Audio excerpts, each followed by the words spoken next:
En train d'espérer que la tondeuse à gazon du voisin ne s'entende pas.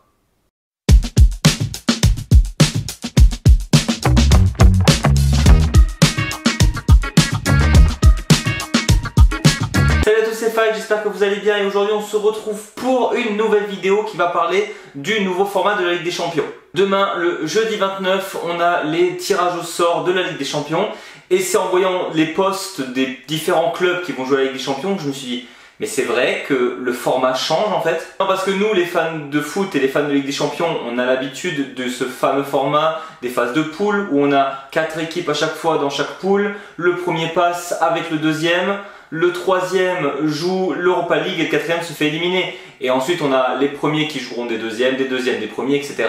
Mais en fait là ça va être totalement différent cette année.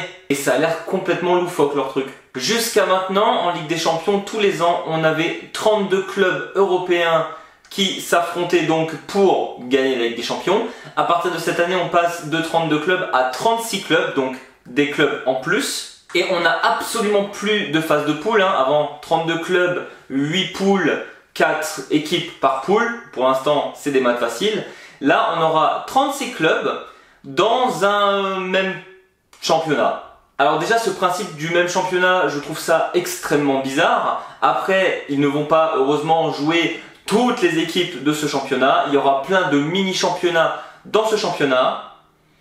Déjà, on voit le côté loufoque. Et donc chaque club va jouer 8 matchs, c'est déjà 2 de plus que d'habitude en phase de poule. Avant on avait donc 3 matchs à domicile, 3 matchs à l'extérieur, 2 fois chaque fois contre les mêmes clubs. Et bien là on aura 8 matchs, 4 à domicile, 4 à l'extérieur, contre 8 clubs différents. Ouais, il n'y a plus ces histoires d'aller-retour contre le même club, maintenant c'est contre des clubs différents à chaque fois. Comment ils font pour déterminer qui joue qui ? Alors évidemment, ils vont déterminer ça par des tirages au sort qu'on aura demain. D'ailleurs, on va le débriefer aussi ça. Mais on est où au niveau justesse par rapport à ce tirage au sort? Parce que jusqu'à maintenant, les chapeaux étaient définis d'une certaine manière assez logique. On avait le chapeau des vainqueurs de championnat, le chapeau de ceux qui avaient le plus de points UEFA, le chapeau de ceux qui en avaient le moins, etc. Je suppose que là, on est encore sur plus ou moins le même format. Mais vu qu'il y a plus d'équipes, comment les choses s'équilibrent? On verra ça demain. Et donc une fois que ces 8 matchs sont joués, on a les 8 premiers de chaque petit championnat qui partent directement en 8e de finale. Et là ça devient tordu. Le 9e jusqu'au 24e club de ce mini championnat joueront les uns contre les autres sur un match aller-retour contre le même club cette fois-ci pour se qualifier ensuite en 8e. C'est-à-dire par exemple peut-être celui qui a fini 9e jouera celui qui a fini 23e ou 24e.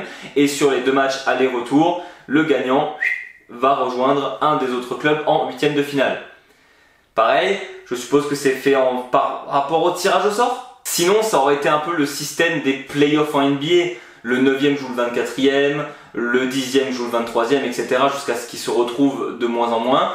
Peut-être que c'est ce format-là, j'avoue que ça je n'ai encore pas totalement compris. On verra ça une fois que les matchs de poule entre guillemets auront terminé. Mais c'est à partir des 8e qu'on retrouve notre format habituel, c'est-à-dire 8e de finale, quart, demi-finale. Voilà, ça reste pareil. Aller-retour, on touche pas. Sachant que c'était à 2 doigts d'y toucher et ça parlait d'un Final Four, éventuellement un mini-championnat entre les 4 derniers. Là ça aurait gueulé je pense si on n'a plus notre finale habituelle, chiant. Mais donc ce nouveau format il s'applique pour la Ligue des Champions, pour l'Europa League. Ça fait beaucoup plus de clubs et ça crée des gigamots de tête pour ceux qui parlent de foot. Ah oui, ce que je n'ai pas dit c'est que ceux qui sont au-delà des 24 à 36 clubs, ça dégage, voilà. Mais donc la question qu'on peut se poser, pourquoi l'UEFA a décidé de changer un format qui fonctionne? Parce qu'on peut dire ce qu'on veut, bah ça fonctionnait avant très bien la Ligue des Champions. Alors évidemment, plein de paroles de l'UEFA pour donner un certain sens à ce nouveau format. Mais on sait tous que la raison principale, c'est le pognon. L'argent, le flouze, le caramel, le blé, ce que vous voulez. C'est ça le principal.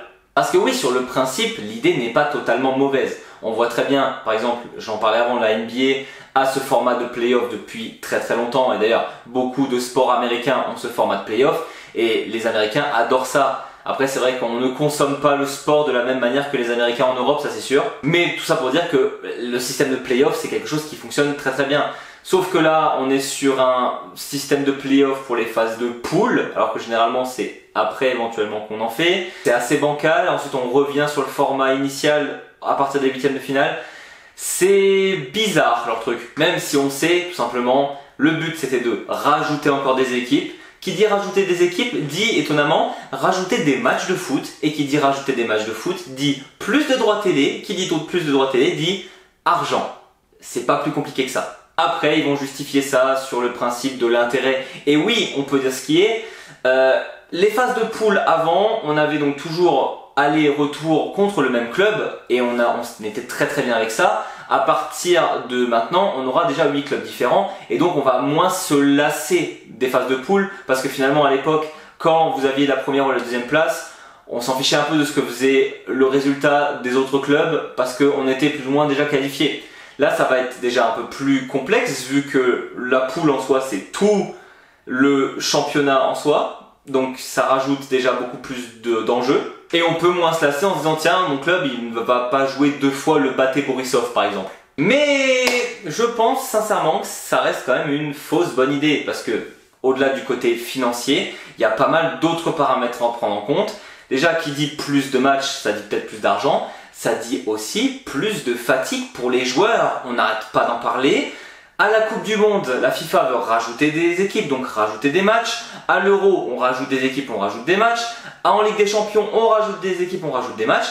Eh, ça reste des humains les gars qui jouent, hein. Alors je veux bien qu'on est dans une société où les machines prennent de plus en plus de place, hein. La preuve, je suis en train de filmer avec une caméra, mais ça reste des humains et les sportifs ne tiendront jamais ce rythme. On voit ça avec le Bayern actuellement. Le nombre de blessés qu'il y a en ce moment chaque saison, c'est ahurissant. Et c'est pas le seul club qui est dans ce cas-là. Et désolé, je ne veux pas que tous les clubs d'Europe finissent comme Chelsea actuellement. Chelsea actuellement, je pense pour ceux qui voient un peu le foot et qui regardent, ils ont tellement de joueurs pros sous contrat qu'ils n'ont même plus de place dans leur salle de sport pour pouvoir s'entraîner correctement. Là, ils ont plus de 6 gardiens. Enfin bref, Chelsea, c'est une dinguerie. Et en même temps, on se dit, avec le nouveau format, tous les nouveaux matchs qu'il y a, ça va bientôt être la norme en fait d'avoir des effectifs aussi complets. Et c'est pas normal. Comment mettre un effectif en place si tu as 100 joueurs à ta disposition? J'abuse quand je dis 100 joueurs, mais ils en ont quand même énormément. Et surtout, tous les clubs ne peuvent pas se permettre ça. Ce n'est pas possible qu'un club ait autant de budget, un budget illimité pour s'offrir autant de joueurs, et même pour les joueurs en face, enfin, ils savent pas vraiment quand est-ce qu'ils vont jouer, vu qu'il y a limite beaucoup trop de concurrence, voilà. Ça crée un déséquilibre monstre, et c'est ça qui me fait peur avec ce nouveau format aussi. Ça, on le répète aussi assez régulièrement, mais qui dit fatigue des joueurs, dit tout simplement qualité de jeu médiocre. Désolé de le dire, plus votre équipe est fatiguée, votre équipe n'en peut plus physiquement, moins elle jouera bien, et c'est totalement logique. Et du coup, là, on commence vraiment à avoir ce côté quantité au-delà de qualité. Je veux dire, les joueurs, c'est quand qu'ils vont pouvoir s'entraîner avec tout le nombre de matchs qu'ils auront. S'ils ont 2 à 3 matchs par semaine, ils auront même plus de temps de repos, de temps d'entraînement entre équipes. Ça va devenir une grosse dinguerie à force. Parce que là, on est entre guillemets que à 36 équipes. Personne n'exclut le fait que dans quelques années, on en a encore plus. Et connaissant le système de l'UEFA et de la FIFA, ça serait pas étonnant du tout. Pareil. Les petites équipes vont arriver donc dans cette Ligue des Champions, peut-être que certaines la jouent très rarement, là peut-être qu'elles vont pouvoir plus venir, mais pareil pour elles, c'est une fausse bonne idée. Là où en Europa League éventuellement elles pourraient aller loin, là elles vont arriver en Ligue des Champions, se prendre 3, 4, 5 matchs où vraiment il n'y aura pas de match justement, elles vont se prendre des grosses branlées par des grosses équipes et du coup elles ne gagneront pas beaucoup plus d'argent parce que on gagne de l'argent quand on gagne un match de Ligue des Champions, là ça ne sera pas le cas, alors que éventuellement en Europa League ça le serait. J'ai l'impression que ce système se veut moins facile même pour les plus petites équipes entre guillemets. Là je parle pas vraiment par exemple des Étoiles de Belgrade qui ont historiquement très très bon, mais par exemple qui galèrent à aller en 8e, ou alors Copenhague par exemple l'année dernière qui avait fait un super parcours en 8e et peut-être qu'il pouvait même aller plus loin avec son jeu. On avait l'impression qu'il y avait plus de possibilités pour les moyennes équipes, on va dire, de passer un cap. Là, ça va être de plus en plus difficile. Plus il y a de matchs, moins on a de chance de gagner quand on est une petite équipe. Ça semble logique. Et pour ce qui est du spectateur, au-delà du fait qu'on va moins se lasser, je rappelle, moi j'aimais très bien l'ancien format, mais on peut voir un côté positif là-dedans. Bah en fait, ce côté très farfelu de la manière dont tout est mis en place, ça peut aussi faire perdre de l'audience. Je suis désolé, à un moment donné, quand le spectateur ne va pas comprendre si son club passe ou ne passe pas, là on parle évidemment des spectateurs mainstream, je parle pas des gros hardcore qui regardent H24 le foot, mais ceux qui regardent de temps en temps, ils vont totalement se perdre là-dedans, je pense. Et là on arrive sur le point qui m'inquiète le plus, et on a ce débat depuis des semaines actuellement avec la Ligue 1 qui a repris. Vous voyez tout le débat qu'il y a autour de DAZN avec la Ligue 1 qui a mis des prix exorbitants pour un abonnement pour pouvoir voir la Ligue 1, là où dans les autres pays c'est 2 fois moins cher. On joue à l'Angleterre, je crois que c'est 25 € alors que la France est devenue 50, c'est une énorme dinguerie.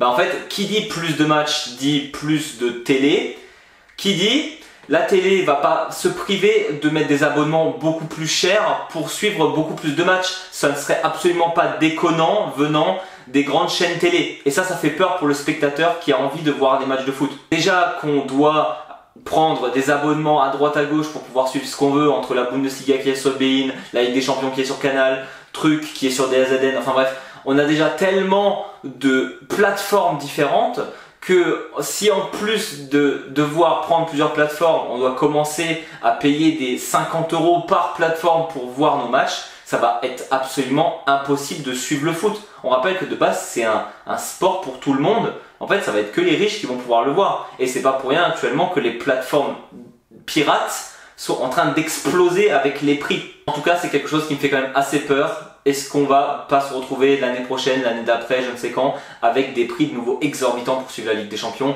Déjà que c'est bien assez cher. Voilà, c'était tout pour moi. Je voulais absolument partager avec vous mes pensées par rapport à ce nouveau format de la Ligue des Champions. Évidemment, nouveau format, on va quand même le suivre, mais faut voir comment les choses évoluent. En tout cas, j'ai pas l'impression que ça évolue dans le bon sens malheureusement. N'hésitez pas à mettre un petit pouce bleu si vous avez aimé cette vidéo ou un commentaire si vous avez des choses à dire par rapport à cette thématique. Et on se retrouve très bientôt. Servus.